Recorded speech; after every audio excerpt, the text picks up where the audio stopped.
The 14th Tibetan spiritual leader Dalai Lama, वो last जून में US गए थे फॉर हिज मेडिकल प्रोसीड्यूर्स, और इसी के चलते उनकी मुलाकात हुई लास्ट वेंसडे, अभी वेंसडे को, विद 2 यूएस सीनियर ऑफिशियल्स के साथ। और उन दोनों ने ऑन बिहाफ ऑफ जो बाइडन दलाई लामा को ये श्योरिटी दी है कि तिब्बत का कल्चर, हेरिटेज, हिस्ट्री को प्रिजर्व करने में अब वो तिब्बत का साथ देंगी, दलाई लामा के साथ खड़ी होंगी, उनको सपोर्ट करेंगी। उनको दलाई लामा को उन्होंने ये भी श्योरिटी दी है कि जो भी तिब्बत के लोगों का ह्यूमन राइट्स है उनको सपोर्ट करने में यूएस उनके साथ खड़ा है।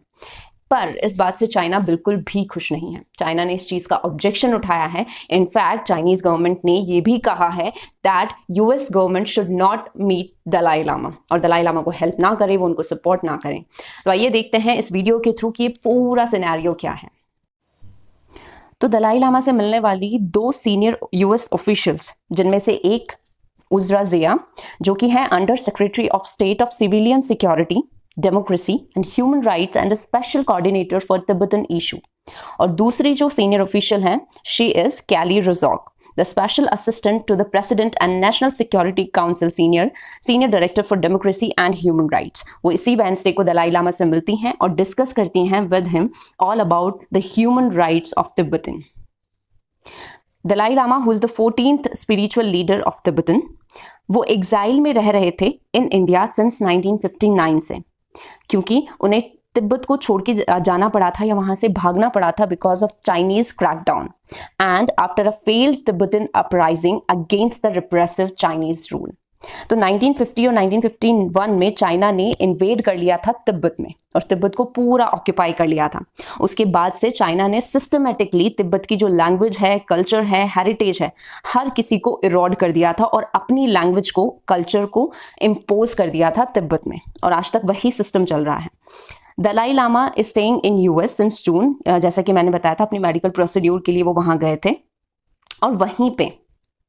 दोनों सीनियर ऑफिशियल्स ने रीअफर्म किया टू दलाई लामा कि US is committed to advancing the human rights for Tibetans, और वो सपोर्ट करेंगे, मतलब US government is with Tibetan people, और वो सपोर्ट करेंगे, पूरा एफर्ट करेंगे to preserve the distinct historical, linguistic, cultural and religious heritage.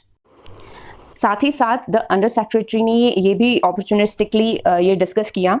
To Dalai Lama about Tibetan culture preservations, और जो यूएस किस तरीके से यूएस के जो ऑनगोइंग एफर्ट्स हैं to address human rights and abuses inside Tibet, उसके बारे में बात करी, एंड हाउ दे आर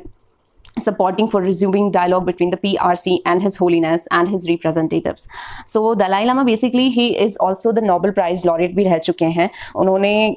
इस चीज़ के बारे में भी प्रीच आउट किया कि किस तरीके से जो मेजॉरिटीज़ हैं, जो चाइनीज़ मेजॉरिटीज़ हैं तिब्बत में, वो वहाँ पे माइनॉरिटीज़ को कैसे अब्यूज़ कर रही हैं और वायलेंटली उनसे ट्रीट कर रही हैं, इस बारे में भी बात की उन्होंने। एंड इससे पहले भी न्यू दिल्ली में एक delegation led by house foreign affairs committee के जो चेयरमैन थे माइकल मैककॉल, वो भी दलाई लामा से मिल चुके हैं न्यू दिल्ली में, और उन्होंने भी अपना सपोर्टिव जो स्टेटमेंट है वहाँ पे दिया था। So this is how US is all on ground to support Dalai Lama and his people.